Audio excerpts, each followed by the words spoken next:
El problema de Bogotá es que precisamente por ser capital de la República, eso va a irradiar a todo el resto del país. Vamos a ver una epidemia o quizás una pandemia de decretos absurdos, decretos que no tienen nada que ver con tránsito ni con seguridad vial y que se la van a meter a los policías de tránsito y a los agentes de tránsito para que le hagan órdenes de comparendo a los pobres ciudadanos que tienen una motocicleta para poder ir a estudiar y para poder ir a trabajar.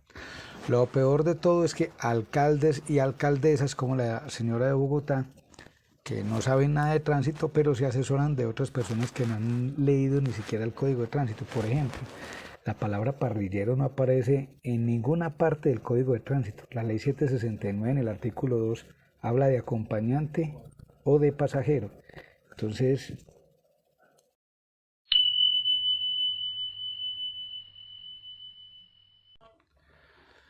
bueno, por más que sea Bogotá, la capital de la República, que tenga más de 8 millones de habitantes, que algunos estadistas dicen que el que es presidente, que el que es alcalde de Bogotá es presidente en Honduras, en Nicaragua, en fin, precisamente por la población y por el presupuesto, entonces ustedes, señores alcaldes, no les dé por repetir estas metidas de pata que hicieron en Bogotá. ¿Por qué?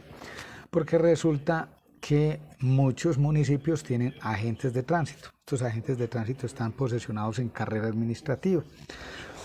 Resulta que la ley 1239 habla de la fuerza pública que no va a utilizar en el casco la placa de la moto, sino que va a utilizar el código interno.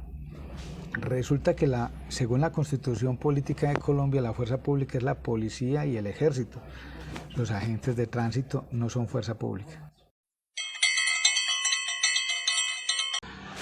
Entonces vamos a enviarle con el ejemplo de Bogotá un mensaje a todos los alcaldes para que evitemos precisamente decretar este tipo de actos administrativos regulando que se exija la placa de la moto en el casco, porque los agentes de tránsito también tendrían que tener la placa específica de la moto de dotación. Cuando se le va esa moto, pues tiene que dejar la moto también con el casco, con la placa de esa moto, porque tendrá que salir en otra y utilizar el casco de esa otra moto.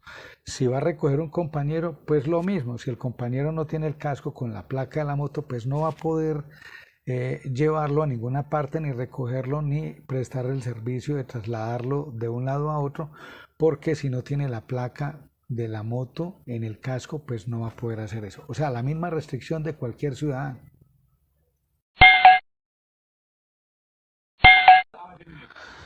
Bueno, para continuar demostrándole que se han ensañado contra la población de motociclistas, no solo en Bogotá, sino en muchos departamentos, muchas ciudades, pues hay que decirlo. Primero, nunca se ha visto un decreto en ninguna alcaldía, en ninguna gobernación que se prohíba la circulación de narcotoyotas, porque precisamente en esos vehículos se movilizan muchos delincuentes del país. Lo otro, tampoco hemos visto la prohibición de circulación o la salida de aviones en Colombia cuando el narcotráfico hacia los Estados Unidos y hacia Europa se ha movido en aviones. Entonces, ¿cuándo vamos a restringir los vuelos aéreos a los Estados Unidos y a Europa, que son en los aviones donde más se transporta cocaína hacia el exterior? Continuamos analizando el problema de la estigmatización de los motociclistas, porque resulta que el motociclista no es única y exclusivamente la persona que puede delinquir en una ciudad o en determinada sociedad. Por ejemplo, el peatón puede ser un atracador de diferentes sectores comerciales. Entonces, ¿qué haríamos con el peatón? Porque muchos de los actos delincuenciales se hacen por medio de peatones. Y lo otro es que si vamos a las cárceles más peligrosas del país, pues vamos a encontrar que los líderes de los grupos delincuenciales, sean narcotráfico, paramilitarismo o guerrilla, se han movilizado en Toyotas. Es más, históricamente conocemos la Toyota como narcotoyota. Entonces,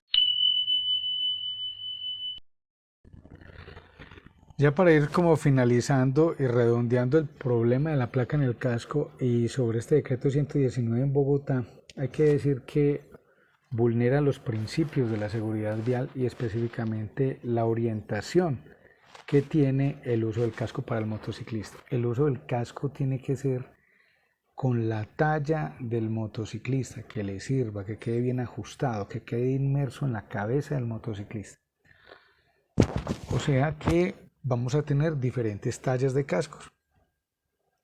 El casco se tiene que ajustar al motociclista, no a la moto. O sea, cuando yo exijo que un casco tenga una placa de una moto, o sea, ese casco se tiene que quedar con la moto. Y así la persona de la talla que tenga la cabeza se va a montar en esa moto, se tiene que colocar ese casco, así le quede pequeño o le quede grande. Entonces estamos vulnerando todos los principios.